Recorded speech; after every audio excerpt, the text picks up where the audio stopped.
Bom, e aí, dito tudo isso, para não me alongar muito, até porque o Tardelli daqui a pouco estará conosco, eu queria só comentar muito rapidamente sobre. Eu estava vendo mais cedo o presidente Lula, né? Tá no Japão, junto de uma equipe, uma equipe grande, inclusive, né? Foram cerca de 500 empresários que estavam junto, além, né,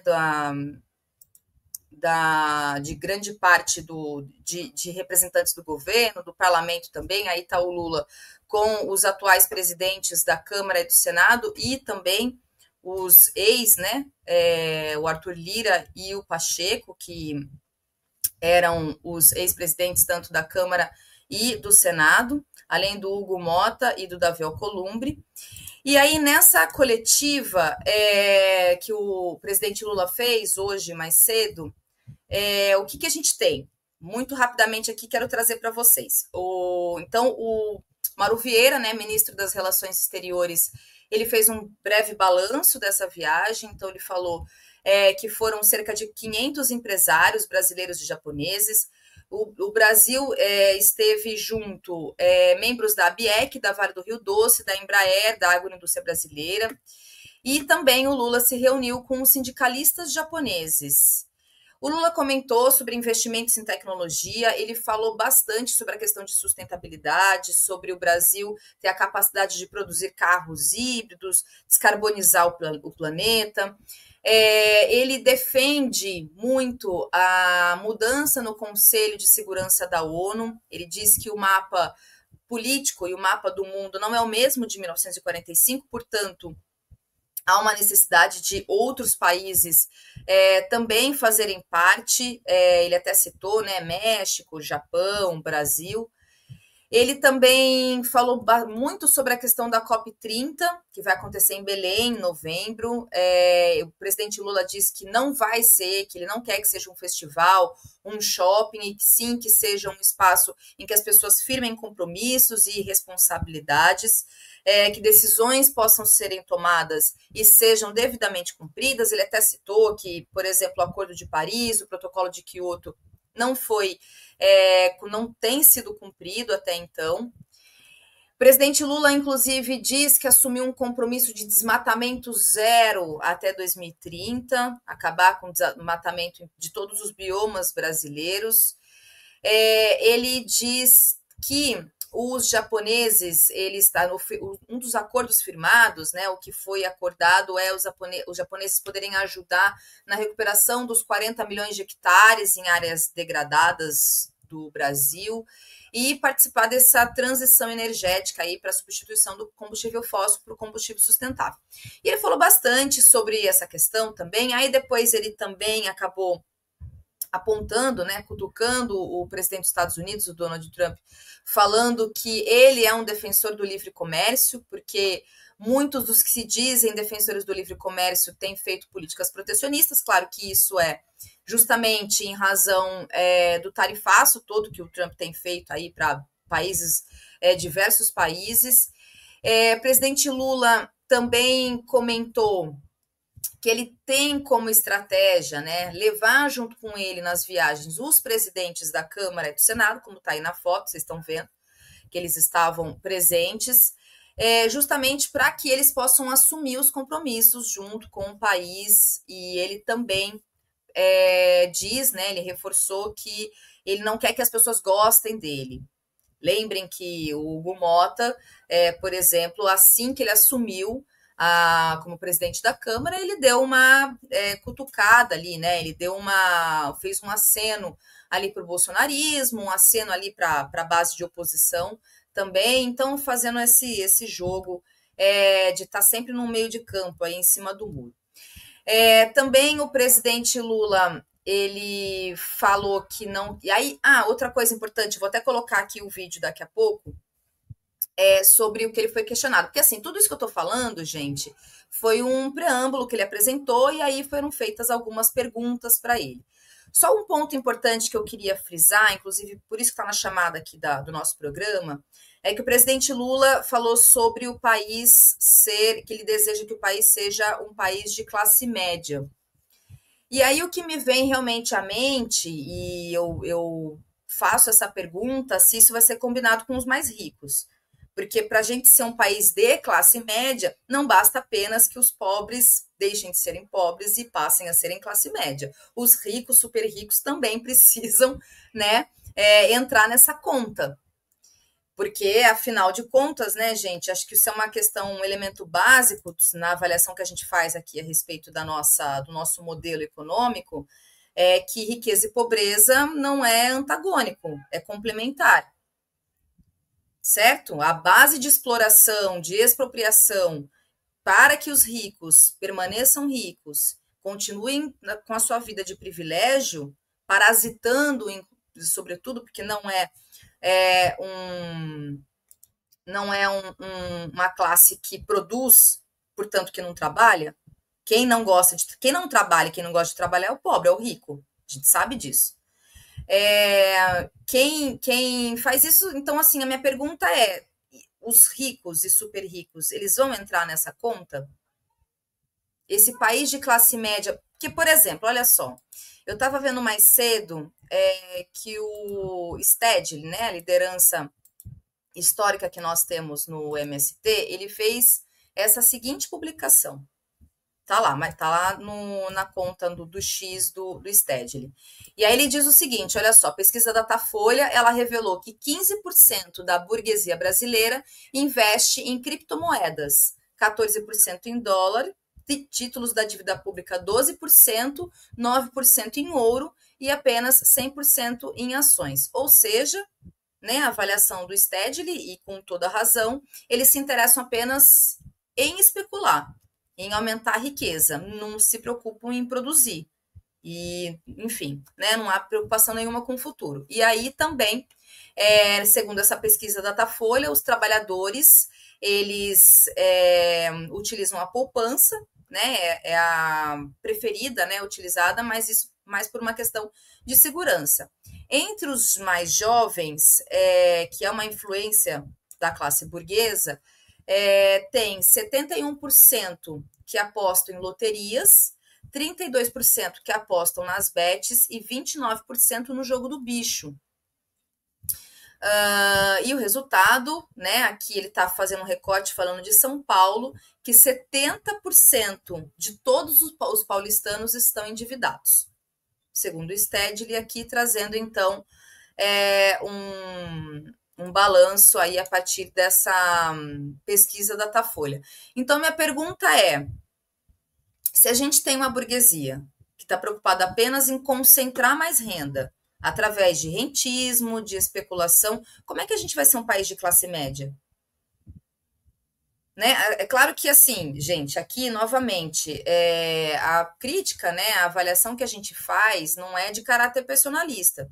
Até porque eu compreendo que o presidente Lula tenha uma boa intenção, inclusive na fala que ele disse hoje mais cedo na coletiva, de que, uma fala, inclusive, em tom indignado, que como é que pode ainda a gente ter pessoa que passa fome num país como o nosso, que produz, que tem o volume de produção de alimento como o nosso.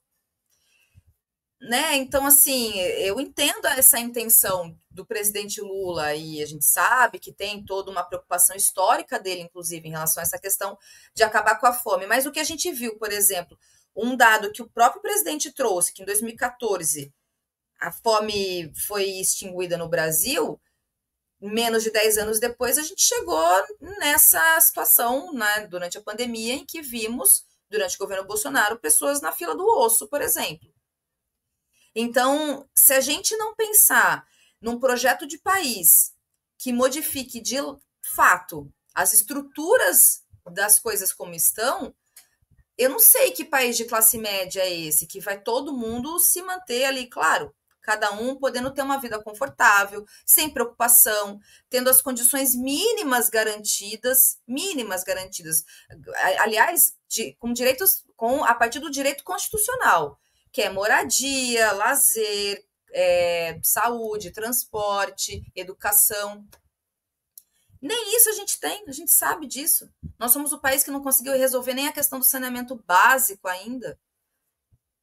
Então, assim, realmente que bom, que seria maravilhoso se todo o país pudesse ser esse país de classe média. Mas para isso a gente vai ter que combinar com os ricos e super ricos. Esse dado, por exemplo, da Datafolha, que o Sted ele colocou, né, e eu estou trazendo aqui, volto a fazer essa pergunta. Se a gente tem uma burguesia parasita, que só quer saber de concentrar a partir de especulação, de rentismo, como é que a gente vai ser um país de classe média? É uma pergunta, de verdade.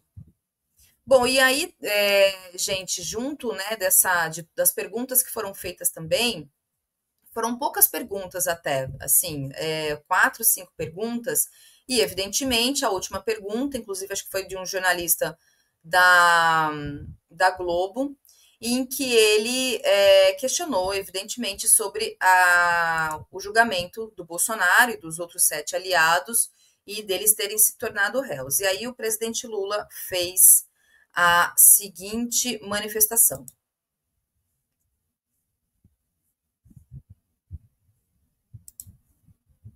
E é presunção minha fazer qualquer prognóstico sobre a decisão da Suprema Corte Brasileira.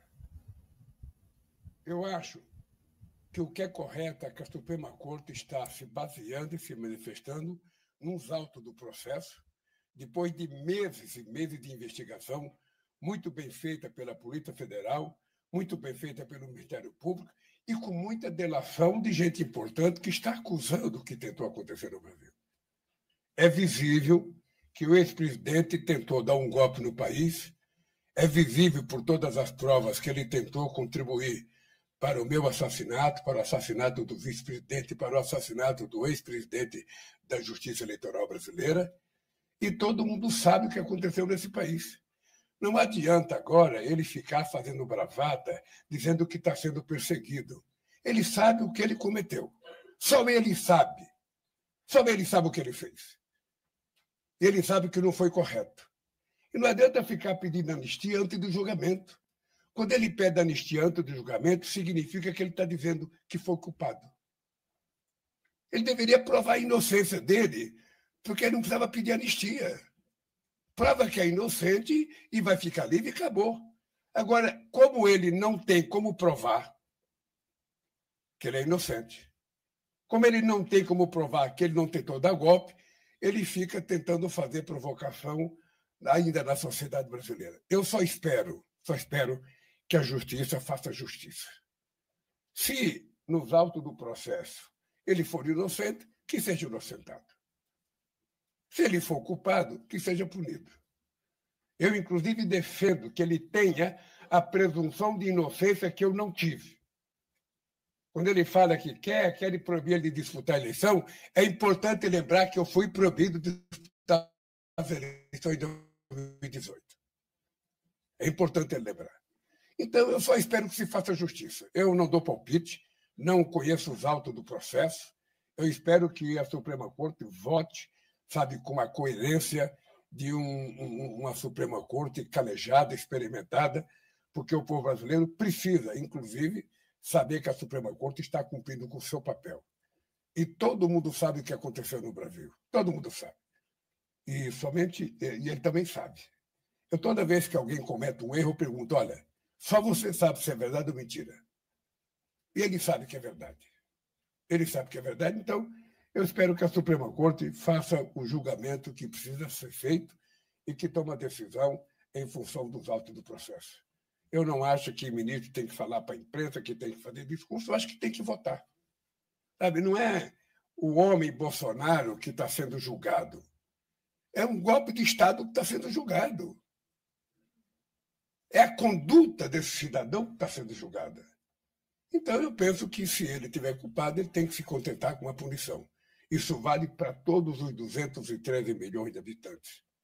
Então, ao invés de chorar, caia na realidade e saiba que você cometeu um atentado contra a soberania desse país.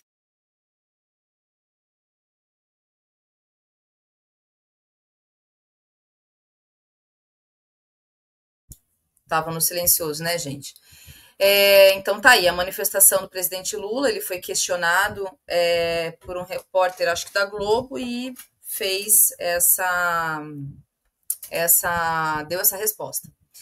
E aí, gente, falando nisso, eu queria só trazer uma atualização, inclusive, a respeito desse caso. É um caso que, enfim, tem repercutido, e eu vou, inclusive, perguntar para o Tardelli sobre esse ponto, porque tem uma manifestação, inclusive, do Luiz Fux a respeito da pena, né, da condenação a 14 anos, e aí só uma atualização mesmo, porque essa mulher, né, a Débora Rodrigues dos Santos, ela fez uma carta direcionada para o Alexandre de Moraes, e ela disse, pedindo desculpas, né, pedindo perdão.